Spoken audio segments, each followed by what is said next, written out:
보신 대로입니다. 국민적인 공분을 샀던 김래아 사건 결국 무기징역이 선고가 됐는데 자 김은배 팀장이 막 인형배를 뭐 난도질하면서 너도 이렇게 찔러 죽일 거야. 뭐 우발적인 주장을 했던 김래아인데 과거에 보면은 명백하게 뭐 계획적인 범행 아니냐 이런 추론을 할 수밖에 없을 것 같습니다. 그렇습니다. 10월 23일 어제죠. 선고 공판이 있었는데요. 당시 이제 그 재판부에서 이 피고인에 대한 범죄 내용이라든지 아니면은 그 변호인 주장에 대해서 설명을 했습니다. 했는데 당시 그 김래아 같은 경우에는 쑥색 스웨이를 입고 또 그리고 법정에 출두를 했는데 머리가 길지 않습니까? 머리를 뒤로 묶고 선고 내내 머리를 푹 숙이고 법정 바닥만 바라봤는데 앞서 이제 김래아 측이 뭐라고 했냐면 우울증과 공황장애가 있었다. 그리고 범행 당시에도 두통약하고 소주를 먹었기 때문에 심신미약이라고 주장을 했고요. 또 뭐냐면 범행 당시에 피해자의 모친이 칼을 들은 거, 죄송합니다. 흉기를 들었던 거를 네. 빼앗아서 범행을 했기 때문에 요거는 우발적이라고 주장을 했는데 재판부는 이걸 다 인정을 하지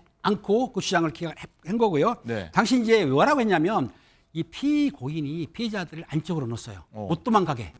그런 다음에 과도로 목이나 가슴을 정확히 찔렀습니다. 아. 이거 목, 가슴 같은 경우는 상당히 치명상을 입지 않습니까? 예. 그리고 그렇기 때문에 사물 변별 등이 없었다는 게 아니다. 있다는 얘기예요. 그리고 국립법무원에서 진단서를 보니까 그 범행 당시에도 판단력이 있었고 변별이 있기 때문에 본인이 주장하는 심신미약은 해당이 없다는 얘기고 또 그리고 재판부에서 피해자, 살아남은 피해자의 모친은 살아남았지 않습니까? 네. 그러니까 피해자의 모친이 주장하기를 나는 칼을 들은 적이 없어요. 그리고 당시에 범행 당시에 녹취한 내용을 보니까 그런 내용도 없고 검찰 조사에도 그런 내용이 없기 때문에 피고인의 주장을 뭐 이유 없다고 했던 것이고 그리고 계획범행에 대해서는 알다시피 피고인이 그 피해자들이 도망가지 못하게 안쪽으로 몰아누웠고 흉기 가까이 있다가 흉기를 꺼내서 주접시 찔렀지 않습니까? 살해 의사가 있었던 것이에요. 그리고 또 살을 찔렀으면은 구호 조치를 해야 되는데 전혀 안 했기 때문에 안 했어요. 그래서 종합적으로 판단해 보니까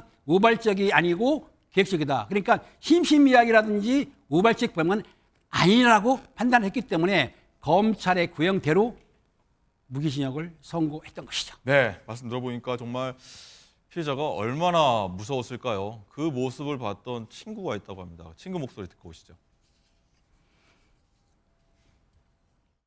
평소에 이제 김래아가 제 친구 앞에서 인형을 보여주면서 너 이렇게 찔러서 죽일 거라고 하면서 인형의 배를 칼로 난도질하면서 이제 친구한테 보여줬다고 해요. 그렇게 협박을 하니까 뭐 이제 적당히 해서 빠져나올 수 있는 게 아니구나, 혼자서 할 수 있는 게 아니구나라는 걸 느끼고 어머님을 데려갔던 것 같아요.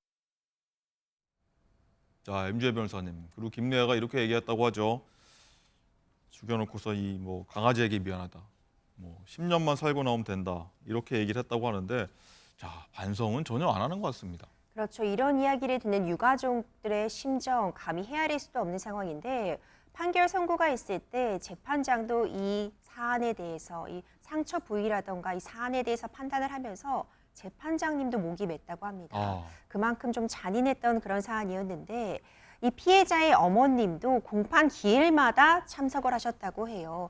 중형이 선고되기를 바라는 마음이셨을 텐데 어제 무기징역이 선고가 되자 흐느껴 우시다가 주저앉으셨다 이런 아이고. 이야기가 전해집니다. 참 참담한 심정 유족들의 마음 다 헤아릴 수도 없을 것 같고요.